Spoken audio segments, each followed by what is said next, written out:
Aujourd'hui, parlons de Vue.use, qui est une superbe librairie. C'est en fait un regroupement, donc une collection de plus de 200 composables pour Vue.js utilisables sur toutes vos applications dès maintenant.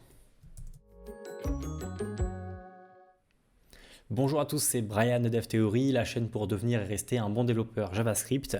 Et aujourd'hui, on va donc parler de Vue.use. Vue.use, c'est une librairie, vraiment une superbe librairie. Et je vous conseille même de regarder le code source de cette librairie-là pour en apprendre plus sur Vue.js, tellement c'est bien écrit et que ce sont des bonnes conventions. C'est vraiment une excellente librairie, écrite principalement par Anthony Fou, qui est un très très bon développeur dans l'écosystème de Vue.js et même plus dans l'écosystème du JavaScript en général. Et donc concrètement Vue.use, qu'est-ce que c'est? Eh bien, comme je vous disais, c'est une collection en fait de fonctions. Il y a plus de 200 fonctions disponibles et c'est des fonctions disponibles sous forme de composable. Donc ça veut dire que ça utilise la Composition API de Vue.js et ça marche aussi bien sur Vue.js 3 que Vue.js 2. Donc à l'instant vous avez installé le plugin de la Composition API sur Vue.js 2, et bien vous pouvez utiliser Vue.use et sur Vue.js 3, de base c'est disponible. Donc regardons un petit peu les différentes fonctions qu'il y a, et par exemple si je vais directement dans les fonctions par rapport au navigateur, donc vous voyez qu'il y en a énormément. Si je vais dans Use Breakpoints, eh bien on voit ici donc que j'ai une fonction Use Breakpoints de disponible que je peux importer à partir de Vue.use/core, et ici on a même une démo en direct et on voit que je suis ici sur un écran 3XL. Donc ça veut dire que si je fais F12 pour réduire un peu, je suis maintenant sur un large. Si je réduis, je suis maintenant sur un medium et ensuite small, etc. Donc en fait, on voit vraiment que c'est très dynamique.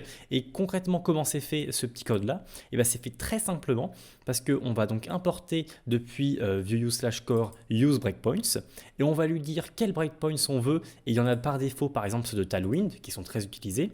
Et bien du coup, je vais créer ma variable breakpoints dépendant de ça. Et après, je vais pouvoir avoir d'autres variables derrière grâce aux fonctions de breakpoints qui vont me dire et qui vont faire ce que je veux en fait. Donc par exemple, si je veux une variable, donc un booléen en fait, qui soit true ou false quand la largeur de la fenêtre en question de mon site web est supérieure à small, eh bien j'ai juste à faire breakpoints.greater de sm, et ici j'ai une référence, donc c'est-à-dire que j'ai small and larger.value qui est donc un booléen, et donc cette référence là, eh bien je peux l'utiliser directement dans mon DOM. Et si on va voir un peu la source de cette démo là par exemple, eh bien c'est très simple, ça utilise breakpoint Tailwinds pour créer donc le breakpoint avec use breakpoints.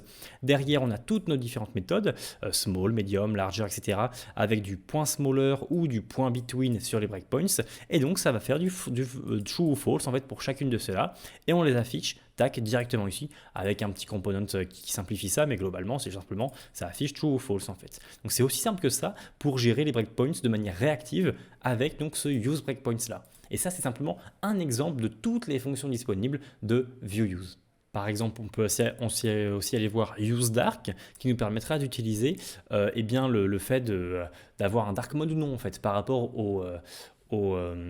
à la configuration de base de l'utilisateur. Donc là, quand on clique sur ce bouton-là, et bien en fait, ça va utiliser une autre utility qu'ils ont qui s'appelle useToggle, qui va simplement en fait changer la variable true ou false d'une ref déjà existante.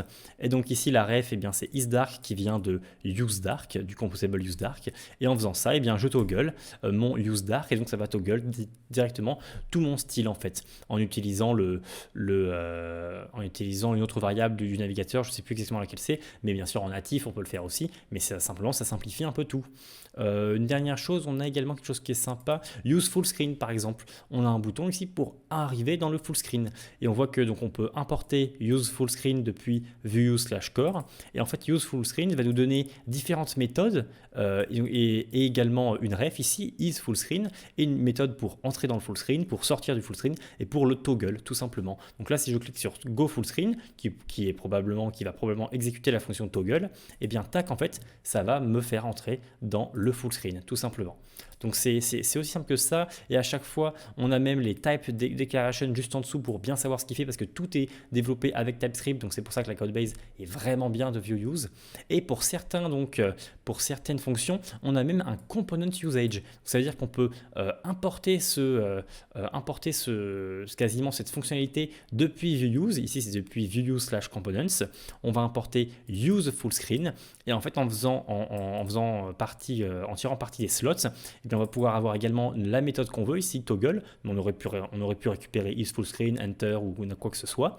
Et Et bien ici, donc, on va récupérer la méthode toggle depuis ce component là, et en fait, au clic de full screen, et bien ça va faire le full screen de l'élément qu'il y a là, c'est-à-dire celui-là, vidéo. Donc voilà, il y a pas mal aussi de components d'usage pour d'autres manières. Donc c'est vraiment une très très bonne librairie. Il y a énormément de choses, vraiment. Je vous laisse aller voir UseMouse par exemple, qui est assez intéressant, qui va en direct vous donner la coordonnée X et Y de votre souris par exemple. C'est aussi simple que ça. Et on a plein d'autres choses vraiment. Simplement allez voir, ou même des manières de faire du throttle ou du debounce, c'est assez intéressant. Donc là il y a des components, vous voyez. Voilà, au niveau des utilities ici, il y a moyen justement de faire du debounce ou de faire du throttle assez rapidement ici. Et donc vraiment pour ne pas avoir des événements qui arrivent assez souvent. Vous voyez que là il a été appliqué 2 fois alors que j'ai cliqué que 7 fois parce que justement on a utilisé un throttle. Donc c'est des choses qui sont assez intéressantes.